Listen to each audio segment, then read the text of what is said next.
What is happening, football fans?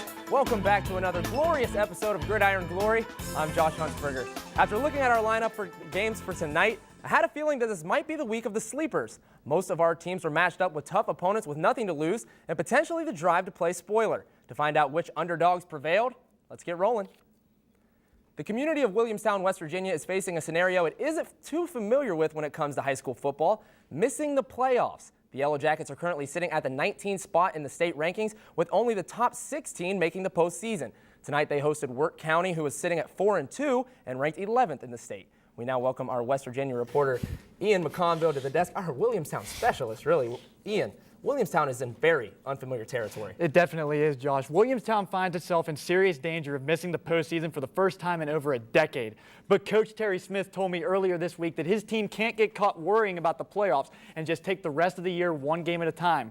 Tonight, the Jackets faced a dangerous Wirt County squad, and Williamstown gets ready to take the field. They know the importance of this game. Now, on this first play, David Hastings, he's going to take the ball up the middle for Williamstown on his first possession. But that drive would ultimately stall. Now, Tigers quarterback Joshua Tremblay, he's going to find Wesley Valentine for a big gain on third on this swing pass, a 5-yard gain there. And now the Tigers are facing a fourth down near the goal line, and Nick Meadows, Alex Rauch, and David Hastings make the stop and give the Yellow Jackets the ball. But Williamstown was unable to capitalize, and the Tigers took advantage in a big way. Tremblay finds number 80, Gavin Goodnight, and he says goodnight to the Williamstown defense. 35-yard touchdown reception to put the Tigers up 7-0. Coach Smith trying to get his defense fired up. Williamstown's next possession, Trace Hart takes this ball up the middle, but he fumbles it, and Joseph Lowe falls on it for the Tigers. Jacob Linville now takes this ball to the right for Wirt County, and he's going to get a gain of 8, and he's going to run over a couple defenders in the process, Josh. Gives the Tigers a first down, and from there, Tremblay would fall into the end zone to give Wirt a 2-touchdown lead. Now, Hart takes this ball up the middle for Williamstown, runs over a couple defenders, and he's going to get himself a tough, hard-earned 9 yards. But on the very next play, Hart would fumble for the second time in the first half.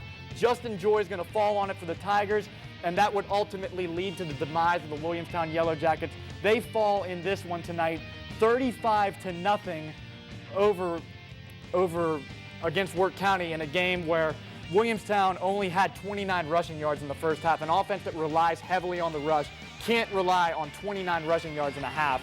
Plus those 3 turnovers were just absolutely critical in the ultimate loss for Williamstown tonight. Turnovers. I'm sure that's what everybody on that Yellow Jackets team is thinking tonight, Ian. It really killed them. Yeah, it definitely did. It didn't allow the offense to sustain any drives at all, because just Williamstown couldn't get any offensive balance rolling because they were just turning the ball over every time they touched it. Two fumbles, 1 interception in the first half, just absolutely unacceptable for a Williamstown offense that relies so heavily on the ground game. Well, 35-0 being your final score, you guys really wouldn't know that this defense played pretty solid early. The defense was lights out in the early goings of this game. It definitely allowed Williamstown to hang around in this game for a little while longer before ultimately just fatigue put away Williamstown in the second half and led to their loss tonight. All right, Ian. Well, Williamstown might not be making the playoffs. That's something that hasn't happened in over a decade. Thanks a lot, Ian. Now, a lot of things were expected in the MVL this season, but one thing that nobody saw coming was that Sheridan would lose 3 straight games and be shut out in 2 of them. In the past 2 weeks, the Generals have completed only 7 passes for 90 yards. Tonight, they traveled to a 6-1 Maysville squad who also has a stout defense that could give the Generals even more problems. We now welcome our MVL reporter, Colin Brown, joining us in the studio for once. Colin, Maysville hasn't beaten Sheridan in a while. Well, yeah, Josh. Do you know how long it's been since it was the last time that Maysville beat Sheridan? I gotta say I don't, Colin. Well, for how old you were, you weren't. You know, it was 28 years since the last time that the Panthers defeated the Generals. That was 1984. 1 year after Paul Culver Jr. took over the Red Rage in Thornville. With Craig Clark in charge at Maysville now and a new coaching staff, they really look like they're the real deal. Breast Cancer Night, always a good cause. First play from scrimmage, Jordan Hayes, the 43-yard run into Sheridan territory. 4 plays later on 4th down and 4 from the 23-yard line, Eli Chambers takes this sweep to the right, cuts it upfield, up the sideline. Touchdown, 7-0 Maysville. Sheridan's first possession, they move the ball the best that they have in the past 3 weeks. However, on 3rd and 7, Luke Fox tries to dance around and find something, but he can't. He's sacked. That forces the punt. Then Maysville, they're driving. They give it to Dylan Evans. He comes around to the left, lowers his shoulder, tells that kid that that's his house. And then where's Waldo? Over in the Sheridan student section, maybe? Who knows? Oh, there he is, kids these days, Josh, I tell you. There's Waldo. All right, so Sheridan, after encroachment on 4th and 2, the 19-yard pass from Jacob Miller to Justin Wilson, which sets up this 10-yard touchdown run for C.J. Harris. That's 14-0 Maysville. Then after a D-pick 23 INT, that's Dylan Evans for those of you who don't follow him on Twitter. Miller to Presley, 26-yard touchdown pass. They're up 21-0. Connor Smith, the 19-yard run. That gets momentum for Sheridan. And then Chase Heath finishes with the 5-yard touchdown run, 21-6 heading into halftime after the missed extra point for the Generals. And final score, 34-14 out in Maysville. And, wow, you know, Sheridan really looks pretty impressive. They ended the night with 207 rushing yards, but the passing still struggled. 1 for 5 on the night, 5 passing yards total, and 2 interceptions. So they're still struggling with that. Sounds like it. Well, Colin, you know, we hear about Tri-Valley's offense. We hear about Philo's defense. This Maysville team is just flat out a well-rounded football team, wouldn't you say? Well, that's exactly right. They've got 3 or 4 guys on offense who can really, you know, hit the big play, big key runs for them. And then they've got good receivers who can catch the ball, a quarterback who doesn't, you know, feel pressured. He can make plays. And then on defense, they're pretty good as well. So really just a very well-rounded football team. All right, Colin, for Sheridan, they've now dropped 4 straight games. The question everybody's wondering in Thornville, any chances for the playoffs? Yeah, Josh, I really don't think there is. They were ranked 21 heading into this week, and then with the loss, you know, they're going to drop down a little bit. And then next week against Tri-Valley, who's almost unbeatable, it's going to be really hard for them to get in the playoffs. All right, Colin, well, I know you're excited for that Maysville-Philo matchup next week. Thanks a lot tonight, buddy. It's now time on our show for Extra Points. Tonight is a special edition because we are featuring just one game, and it took place last night between Tri-Valley and John Glenn. And although there's nothing better than Friday nights in Gridiron Glory, this Thursday night game deserved a little loving too. So, without further ado, let's get going. We're starting off here. Nathan Strzok getting warmed up on our Player of the Year watch list. He's going to do a lot of things tonight for the Tri-Valley Scotties, but no scores in the first quarter. Second quarter, first play, Austin Jones, 1-yard touchdown run, 7-0 Tri-Valley. Now John Glenn doing their best to respond, giving it to their playmaker, Blake Adkins, on a little double handoff, little trickeration, up the middle with the counter, makes one miss, 19-yard pickup, and later on in that drive, they're going to give it back to Adkins, but nothing doing. Tri-Valley defensive line says no, they'd be forced to punt. Now after a Tri-Valley pretty impressive drive down to the 5-yard line, Strzok does the rest to Devin Moran. Nice pickup there for the touchdown. 13-0 after the missed extra point, 13-0 at halftime. Fast forward to the fourth quarter, no scores in between. Strzok here, as great as a pocket passer as he is, he likes to roll out a little bit too. Throws across his body, hits Adam Reese on the drag route, and he just does the rest. 48 yards down to the 8-yard line. Strzok finished with 2:14 in the air on the night. And Austin Jones, the other playmaker for Tri-Valley, punches it in. 25-0 Tri-Valley. Final score, 32-0.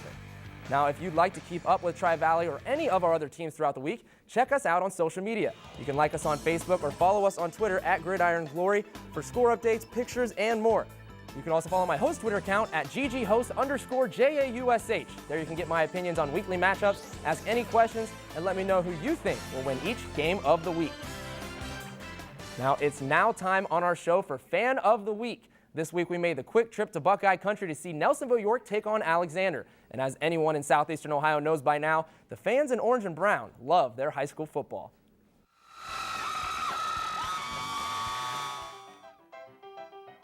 I gotta tell you, fans, sorry to everybody else, but I think we've been waiting a little bit too long to come to Nelsonville-York here in the dog pound. That's a good dog. Does it feel weird?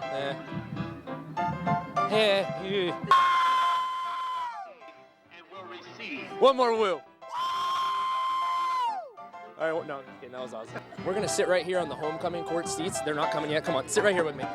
Come on. As of right now, you and I are co-homecoming king. How's it feel? Awesome. Feels good, doesn't it? You got it. Does he have a name? Just Orange Man? Orange Man! You stand the whole game, just block everybody's view. You don't care. Yeah. Yeah? I'm a student section leader, so. Student section leader. That means you guys get to stare at his fanny all game, right? Yeah. You just get to be like, yes, my bro! When I was your age, I could not spell the word yes, and you just spelled Bucks. That was pretty awesome. Dirty Mike? He's got a nickname, and it's Dirty Mike. Now, why do you think you should be our fan of the week, besides the fact you have awesome cheers? Because I'm a Willie Buckeye fan, and I'm really cute. You guys are all shivering. Everybody cold? Well, yeah, you got a toboggan and fuzzy fingers. You don't dance. Can I ask why? Not good at it. That's a great reason not to dance. Let's have a woo-off. Let's have a woo-off. Raiden, here we go. I'm baffled. Ladies, can you hit a higher note than that? Can anybody? Give me a B!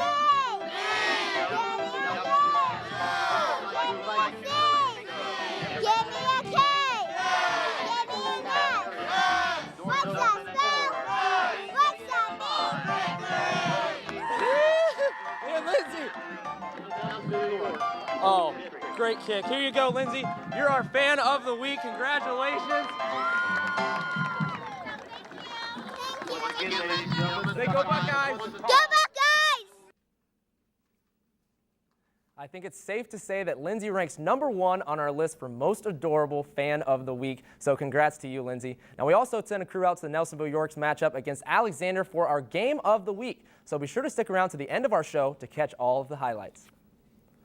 Now, after losing to Wahama last week, Federal Hocking has dropped to the number 12 spot in Region 19, and winning out is the only way the Lancers will have a chance to make the playoffs for the second time in school history. We are now joined by our TVC-Hocking reporter, Mike Bunt. Mike, the Lancers matchup against Miller tonight seemed very winnable.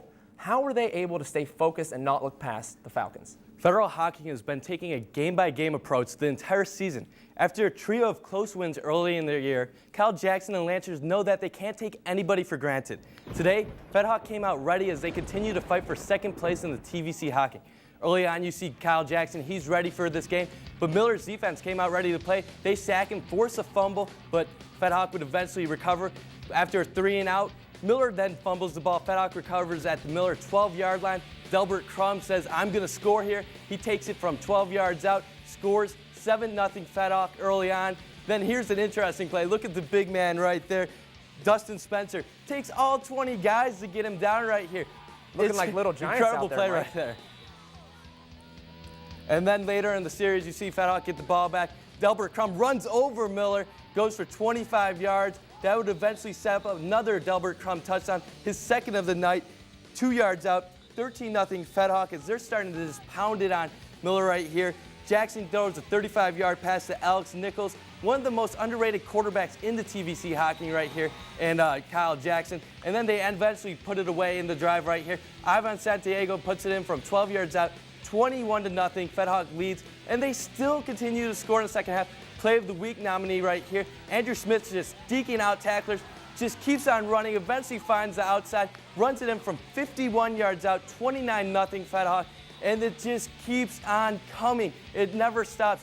Kyle Jackson wants to get a touchdown pass here, so he rolls out on a 4th and 13 here, finds Ivan Santiago again, touchdown. They'd go into halftime up 41-0 before going on to win 55-0. Wow, Mike, 55-0, huge win for them. Now, Kyle Jackson has been doing work for Federal Hocking. Would you say he's the most underrated quarterback in the Hocking? Like I said in my chat, Kyle Jackson has to be the most underrated quarterback in TVC-Hocking.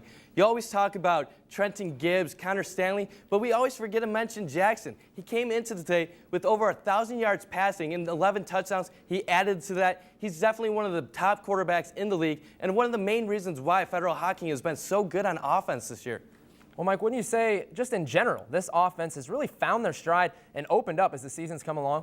Yeah, after winning games with their defensive intensity, holding teams to a low amount of points early in the year, their offense has really opened up. You mentioned people like Romy Casey, their leading wide receiver, Delbert Crum, a credible starting running back who's more than held his own. Then you even add up people like Ivan Santiago today and even Andrew Smith with the 51-yard touchdown run. They have so many weapons, and they're just doing it from all over the place. All right, Mike, real quick before we let you go, they have Eastern at home next week. What do you think is going to happen?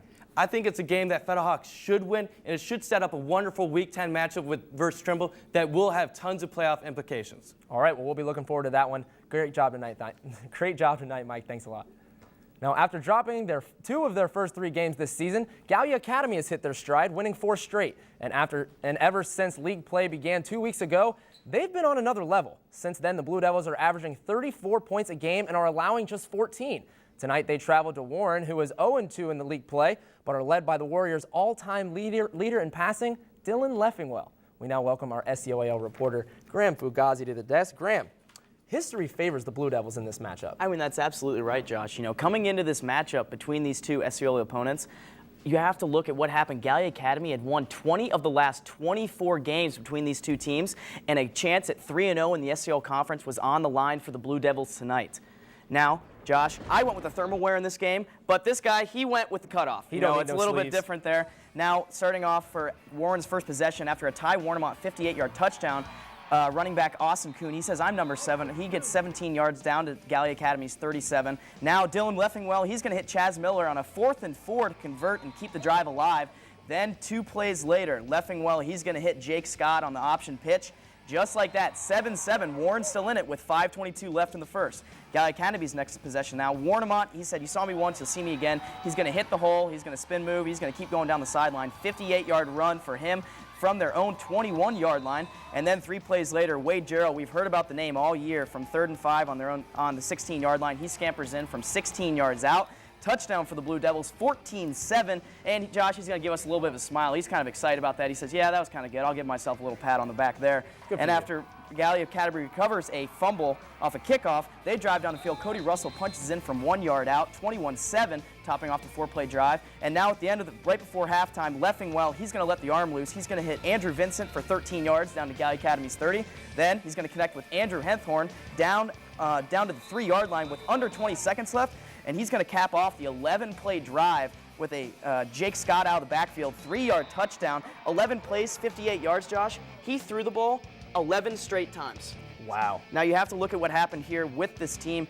Leffingwell, he only threw the ball 29 times, 17 for 29, 174 yards, had the 2 INTs, but Austin Kuhn was the big man for them. He had 153 yards on the ground. Just overall as a team, Gallia Academy, 52 points. That offense is just killing it, Graham. It is, and you know, coming into this game between these two teams, they were more of a rushing attack. We always knew about 70%, 30% rushing, and their offense was on cue. 237 yards in the first half on the ground for Gallia Academy, 317 total yards. You have to look at what what Ty Warnemont did. He had 4 rushes, 131 yards, and a touchdown, all in the first half. So between what he did here, you have to look. All right, Josh.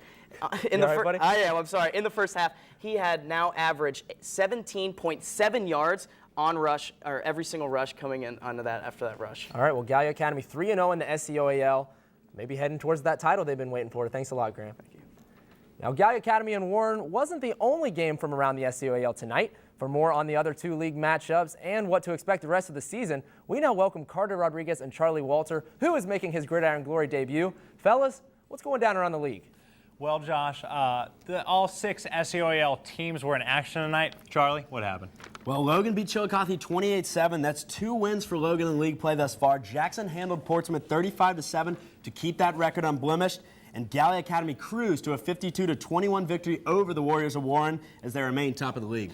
Well, yeah, and you know, we're getting near the end of the season, which means the conference title picture is starting to clear up. And Logan's sitting there at 2-1, kind of on the outside. The Chiefs are going to have to top Gallia Academy in week 9, and then Warren in week 10, and then have Gallia lose to Jackson in week 10. So, you know, it's going to be a little tough for Logan to make a push. It's really down to these top 2 teams. Yeah, Gallia Academy has a very balanced team this year. Wade Jarrell, one of the top players in the league, has a strong, precise arm that he has been showing off all season long. He can get outside that pocket as well, a true dual-threat quarterback, and you have to credit the offensive line. They have done a great job all year allowing Jarrell to make those plays. The question mark is the defense. 20 points given up a game this year. If they can keep that run game of Jackson under control, they have a great shot to take the crown. They travel to Logan next week, but we're going to focus on that Jackson game, Carter. Well, yeah, and that Jackson team lost 3 straight midseason against very tough competition, admittedly. They played Granville, Athens, and Wheelersburg, and they didn't have Morgan Landrum 2 of those 3 games. But, you know, right now for the Jackson Ironmen, I'm just thinking they're missing that signature win. They came into Ironton and beat them last year, kind of set the tone for the rest of the season.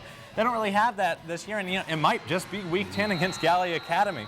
But, you know, they've got Chillicothe next week. That's a winnable, not a gimme game by any means. However, it's really, as you said, all about that week 10 game against Gallia Academy. So, Charlie, I'm going to put you on the spot here. Who's going to win the SEOAL title? Well, Gallia Academy went on the road and took down Athens, while Jackson lost a close one to the Bulldogs at home. I like the transitive property as well as the play of Wade Jarrell in this one. Gallia Academy wins, Carter. All right, Josh, back to you. All right, fellas, looks like it's coming down to that Week 10 battle for the third year in a row. Thanks. Now, well, I told you we'd come back with some highlights, TVC-Ohio fans, and the time is now. Nelsonville-York entered tonight riding a 5-game winning streak. In that span, they've scored 50 points a game while allowing only 9. With playoffs seemingly out of reach for the visiting Alexander Spartans, they were just playing for some bragging rights. And add that and some bad blood between these teams, and you have a very chippy game of the week.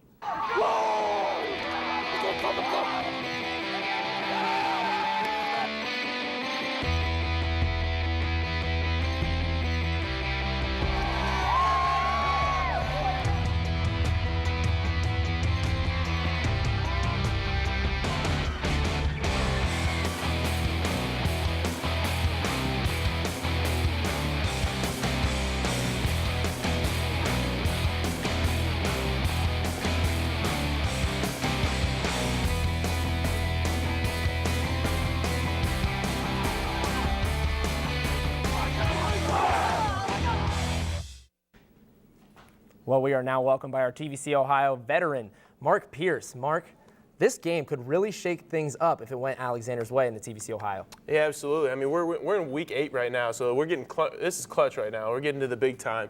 At this point in the season, Nelsonville-York is the only team that can ruin Athens' hopes of a repeat TVC-Ohio championship. In order to do that, they can't falter, especially against a struggling Alexander team. The Bulldogs rocked Vinton County tonight, 58-0, to remain undefeated in the conference. The Buckeyes would follow suit. It was homecoming in the orange and brown country, so we want to congratulate the king and queen. There I am. I'm just kidding. Mark. I'm just kidding. I didn't win. Courtney Lexi won, and Max Van Dyke won. Excuse me there. Anyways, Brayton Jones not off to the start that he wanted. He gets picked off, and this is a beautiful return by Mark Carter down in the Spartan territory, getting it done. Perfect position for the Buckeyes. And then from there, 4th and 17 now, a jump ball to Austin North down to the 6-yard line. Northwood rushing in from 5 yards out for the 14-0 lead. After a Spartan 3-and-out, Nelsonville-York on the verge of another score, but it would come at a price. Here we go. Boom! Ooh, way in the wood. Tyler Smith lights up Joey Young there, but the Buckeyes weren't rattled at all. Sharing the rock on offense, Zach Mays gets the Spartans or the Buckeyes up 21-0. The only bright spot on the night for Alexander, a 22-yard fumble recovery by Josh Barnes. Scoop and score. There you go, 21-7 your score, but no surprise on the next drive, the Buckeyes only needed one play. Clint, just being Clint, takes the rock 55 yards for the 28-7 lead, and at this point, we're just taking it on. Joey Young gets in on the action, embraces the hit, and adds 6 points to the scoreboard. Finds the orange turf there, and what would a highlight call be without a little bit of trickery? Joey Young rushes past the line of scrimmage, but he's going to lateral pass it over to the sideline where Austin North awaits. 33-yard waltz into the end zone, 41-7 is your final score. 55, or is your halftime score. 55-7 is your final score. It was Clint Handa show, 177 yards on the night. Well, Mark, Nelsonville-York hitting that 50-point average over the past 5 games. That offense is rolling, buddy. Oh, absolutely. I mean, you got so many weapons there for the Buckeyes. Clint Handa was the story tonight. 17 carries, 177 yards, and they got the job done. So, yeah, great job for the Buckeyes tonight. All right, Alexander, on the other hand, they've given up 132 points in just the past 2 weeks. Where do they go from here, Mark? It's tough. At this point in the season, you're in week 8, and it's hard. The season's bait. You're not going to get a TVC-Ohio championship this year if you're the Spartans, so you really just want to dial in, focus up, and get some experience, end the season on a positive note. All right, Mark, thanks a lot. We're all looking forward to that Athens-NY Week 10 matchup. Thanks, buddy. Yep. Now, to keep up with our coverage every day of the week, log on our website at woub.org/gridiron. There you can find game previews, videos, and score updates on all of our featured teams. You can also find standings, playoff seedings, and see which games we will be covering in Week 9. Now, it's now time on our show to give you a second look at tonight's most impressive moments. So tell your friends to come back from the bathroom and get the TiVo and popcorn ready for another edition of our top plays. Now, you just saw this game. We're going to start out here. Number 3, Nelsonville-York's Joe Young drops back here and then takes off for a nice run, gets to the outside. I'm going to let you listen to Alexander Tyler Smith's hit here. Yeah, that was pretty solid. Coming back to that game in a few. Fed Hawk here at number 2. Andrew Smith, looking like Maurice Jones-Drew, coming out of the backfield, breaking one there, and then just using his speed for the rest of the way. A 51-yard touchdown. They would win this one 55-0. Nelsonville-York back to this one. Joe Young would get the last laugh. Alexander drops back for a QB draw here, doesn't find anything. Well, that's the point of a QB draw. Takes off the middle and then just throws it sideways to Austin North. Nobody saw that coming. North gets a huge crackback block there and takes it to the end zone. They win this one 55-7. Now, well, we're almost to the point in our show where we let you know our Player of the Year candidates. But before we get there, take a look at where Gridiron Glory is headed in Week 9. The last 2 weeks of this 2012 season bring us decisive conference matchups with playoff implications. Jackson will try and keep their SEOAL three-peat hopes alive when they return home to take on Chillicothe. Over in West Virginia, Williamstown will try and continue their late playoff push against Parkersburg Catholic. In TVC-Ohio action, Nelsonville-York and their powerful rushing attack will head to a Vinton County squad who has only grabbed one win this season. Over in the Hocking, Federal Hocking will host Eastern in a must-win game to keep playoff hopes alive. We'll also be going to that game to select our next Fan of the Week, so be sure to meet us there. Week 9 is always a huge week for the MVL. For starters, Tri-Valley will welcome rival Sheridan and for the first time in a while, be heavily favored. Our game of the week will feature Philo at Maysville. The Electrics are allowing just 7 points a game, while Maysville is scoring 22 points for each of their matchups. Now the moment you've all been waiting for. Through 8 weeks of action and careful consideration, we finally came to a decision for our top 5 candidates in this year's running for the Gridiron Glory Player of the Year.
There you have it, folks. Connor Stanley, Joey Burrow, Austin Jones, Blake Atkins, and Wade Jarrell are our top 5. We'll be following each of these players very closely for the remainder of the regular season as well as playoffs. So spread the word to all of your friends that the voting starts next Friday. That's all the show we have for you tonight. So until next time, and for our entire crew, I'm Jaush Huntsberger reminding you that there's nothing better than Friday nights and Gridiron Glory.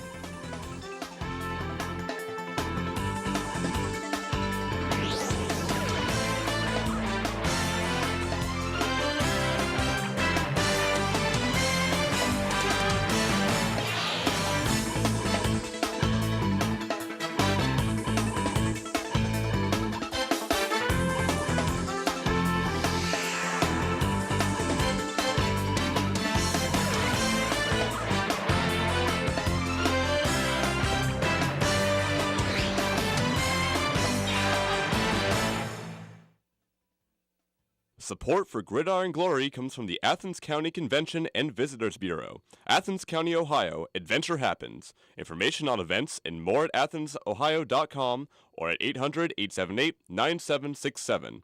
And by Donato's Pizza of Athens, featuring pizza, subs, salads, and catering. And by Ashby's Ice Cream, with hand-dipped ice cream, located with Donato's at 688 East State Street in Athens. Information at donatos.com or ashby'sicecream.com.